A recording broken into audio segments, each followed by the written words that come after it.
The Ripple Effect. I was born on a sweltering summer afternoon in early June, the kind of day where the air clings heavy and the cicadas sing without pause. Mama, Eugenia Black, though everyone called her Babe, said her doctor had gone out of town. Her own mama, who I'd come to affectionately call Mama, was at work, teaching at the black only school just 3 blocks away. And my daddy was at the church with his daddy, Reverend Black. That day, Mama had just put my older sister Lula down for her nap, her tiny face still flushed from the summer heat. Feeling restless, Mama wandered into the woods behind her mama's house, searching for some butter cola to brew into tea, a remedy passed down from generations of black women who knew how to coax healing from the earth itself. As she always said, a little tea can fix just about anything, though I reckon she wasn't counting on me coming into the world that day. It was during this excursion that a sudden, searing pain gripped her small frame, stilling her breath and forcing her to the ground. She clenched her teeth, trying desperately to muffle her screams, but the agony came in relentless waves, each one more powerful than the last.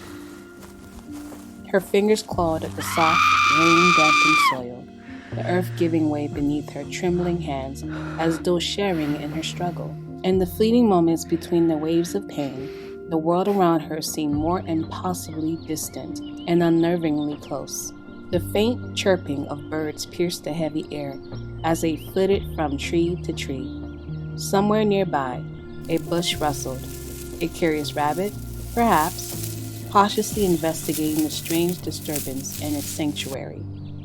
The mingling of life's ordinary rhymes with her extraordinary ordeal only made her feel more alone, her cries swallowed by the vastness of the woods.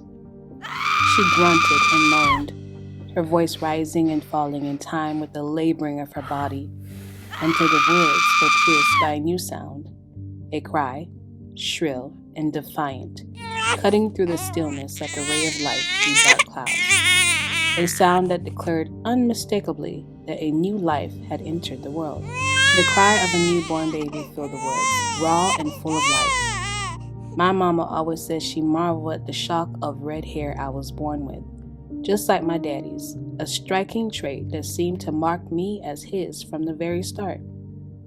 Somehow, she found the strength to make her way back to the house, cradling me close. By the time my daddy finally came home, the two of us were cleaned up and rested, with Mama wearing a tired smile of triumph. Back in those days, folks married young. Babe was just 14 when she became a wife. Daddy, later Reverend W.D. Black, was only 17, but already carrying the weight of a man. Lula and I came 3 years apart, and by then they had settled into a life shaped by tradition. Daddy came from a well-to-do family known in our parts for their long line of preachers. He had a charm about him that seemed to flow naturally, like a hymn sung on a Sunday morning. His striking red hair was an unusual sight for a black man, and it only added to his mystique. Handsome and confident, he was the kind of boy who drew the admiration of women wherever he went.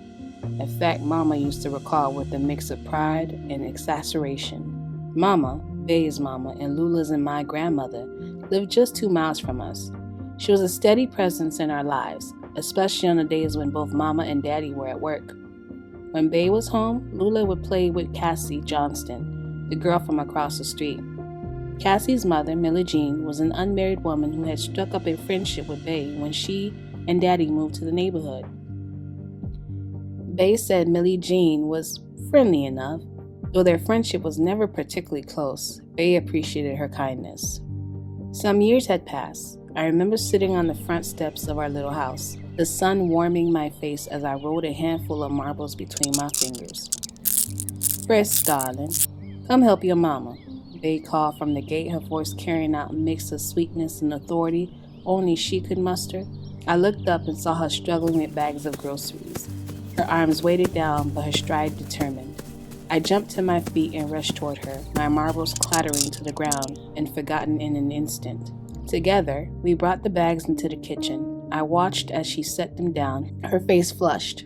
"I need a car," she muttered, more to herself than to me. her voice heavy with longing and practicality. Even at 3, I could hear the weariness in her voice. "Where's your daddy?" Bay asked. I shrugged without thinking, a reflex more than anything else. Bay's eyes locked into mine, her glare sharp enough to make me straighten up. Remembering that shrugging was a sign of disrespect, I scrambled to fix it. "Ma'am, I'm not sure," I said quickly, my words tumbling out. "About an hour ago, he said he'll be across the way and will be back soon." Bay's eyes narrowed. Her lips pressed tight, and she didn't say a word. A sudden loud bang shattered the quiet, snapping both our heads towards the window facing the street. The bang came from the screen door of Millie Jean's house, slamming hard against his frame. Daddy stumbled out, his shirt hanging open and his pants unbuttoned. At first, he fumbled awkwardly trying to button his shirt with one hand, then sat on the steps to put his shoes on. He nervously surveyed the street. After his shoes were on, he went back to the buttons on his shirt. His steps were hurried and uneven as he made his way toward the house, his face flushed with a mix of exertion and something I wasn't sure of. "Frisk, go to your room," Bay said, her voice calm and low. Her eyes stayed fixed on the front door, unblinking and intense.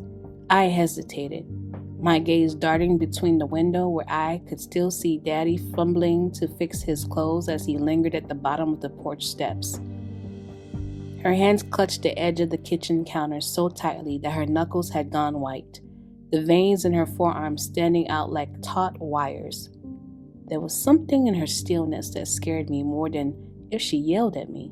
It was the kind of quiet that felt like the air before a storm, charged and waiting to break. I darted into the room Lula and I shared, my heart pounding. Lula was on her bed, quietly absorbed in arranging her doll set. She glanced up briefly when I entered, her curious eyes flickering with interest for a moment before she returned to her play, her world untouched by the tension crackling through the house. I sank into my bed, my mind racing. Even as a little girl, too young to fully grasp what I've just witnessed, I knew deep down that it wasn't good. Though I couldn't yet name the feeling, I understood this moment will ripple through our lives, and it did, more than I could have imagined.